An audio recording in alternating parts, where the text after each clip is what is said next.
Hello everyone, my name is Colin and you are watching ClassyHerps.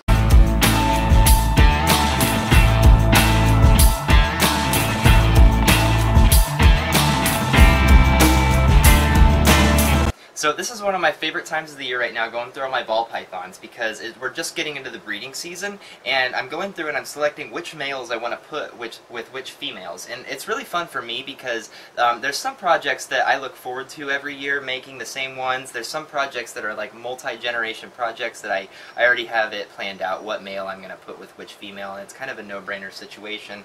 And then I have, some males that are old, like this guy here, that I know are very reliable. This is a male banana.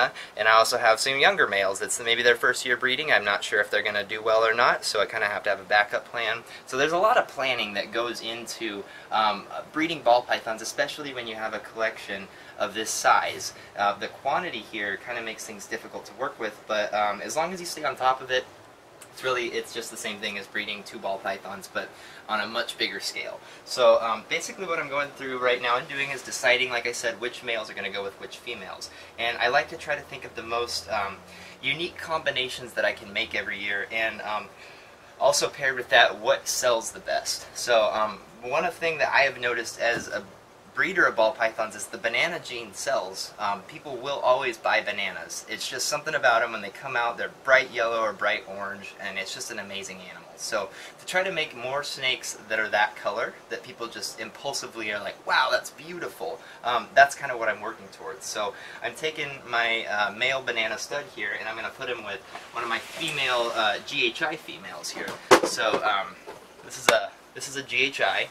I think I showed her in the last video, but I'm going to be pairing my banana with her, and hopefully to make some banana GHIs, which, if you guys have ever seen, are really kind of breathtaking. It's a very, very deep orange color. It's an amazing combination, one of my favorites with the GHI gene.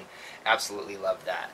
So there's a lot of other stuff that I kind of got going on, like this was one that I kind of had mentioned that was a bit of a no-brainer for me, and if I can get him out there without hurting him too much. But this is my scaleless head male that I had originally bought a couple of years ago, and you can see his head there. And this is a female banana pastel pinstripe, which I actually got from Brian as well. And she's 2 years old this year, so is the male. So she's ready to go. She's about 1,300 grams, so she's just barely there. And I introduced him with her, so hopefully going to make some female banana scaleless heads, which are going to be kind of cool. I can't even imagine what like a scaleless banana looks like, let alone it being female. Kind of really adds to the value. And so, on that same kind of note of projects, I took it a little bit of a different direction with this right here is a female banana as well, but it's a banana champagne, and I have in here paired with her it's a first year male, so I'm not really sure if it's going to work out or not, but we'll see. I'm giving it a shot. This is a leopard pinstripe.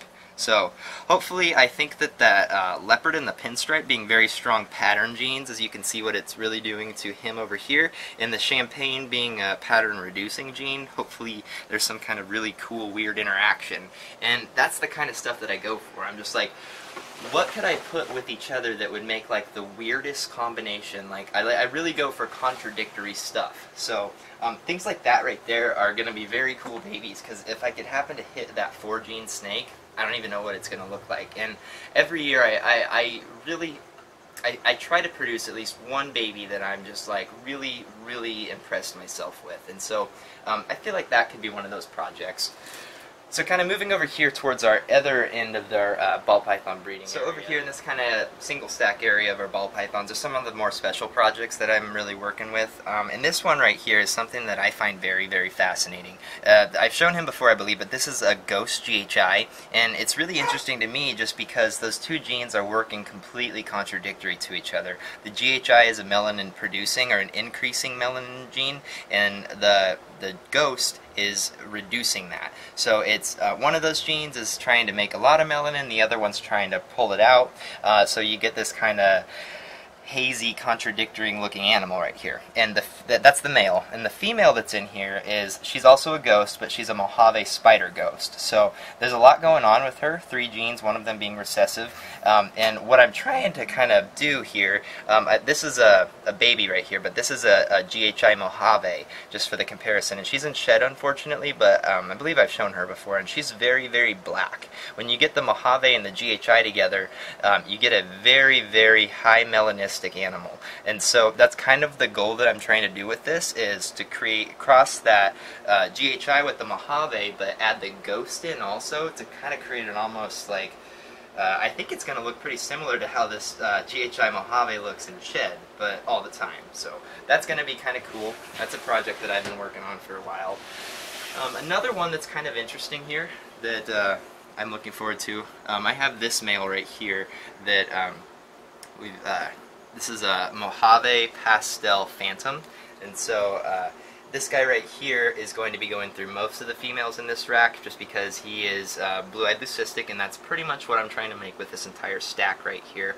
And this female right here being a super lesser, so there's not a whole lot of things that can come out of here other than blue-eyed leucistics, but it's going to be kind of interesting because she has super lesser, and this is Mojave Phantom, so we could get Mojave, or we could get lesser phantoms and pastel phantoms, Mojave lessers, lots of different kind of blue-eyed leucistic combinations. So that one's going to be kind of interesting to see how that kind of spins out there. So one of the most generic projects that I try to hit a lot of every year is albino, just because this, you can never make enough of these. If you can make 1,000 of them, you can sell 1,500 of them basically. So I always have these pretty much pre-sold before they're even out of the egg. The classic albino is just something that's never going to go away. People love it. It's just that white and yellow snake, and nowadays they're relatively cheap, so it's not that big of a deal to invest in one. So what I do is I have this whole rack up to here are all het albino or albino females, and I have 3 males that I run through them all. This right here is an albino Enchi male, and he's in with this female down here. And I've just started them off right now, so they're all kind of together, kind of in a group, and I just kind of work them through.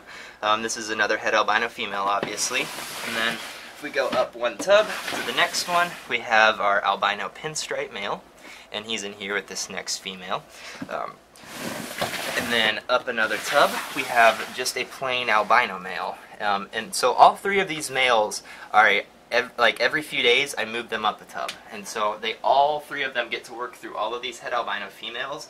And so what ends up happening most of the time is they all breed with every female. So I have a lot of split father clutches, but it doesn't really matter, because what I'm really going for is just making albinos, and if I can hit some albino pins and some albino enchies in there, that's awesome, but not that big of a deal.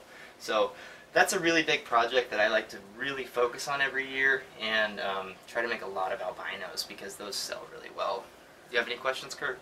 How long have you been breeding ball pythons? So I think that I had my first clutch of ball pythons, and I actually still have my very first baby that I ever produced. He's right here. I'm pretty sure I produced him my freshman year of high school. So I believe like 6 years ago. Yeah, I think 6 years ago. So this was the very first baby that I ever hatched out. It's just a pinstripe butter Hetford ghost, and it's not really that valuable to me genetically. I'm not actually breeding him, but sentimentally it's kind of valuable to me, just because this is what started it all. You know, I've probably produced close to 1,000 baby ball pythons at this point in my life, and so to have one that I can say this is the first, that's kind of special. So I have him here still, but I actually still have his mom too. She's over there. She's a really big pinstripe female, and she actually had the biggest clutch that I've ever produced.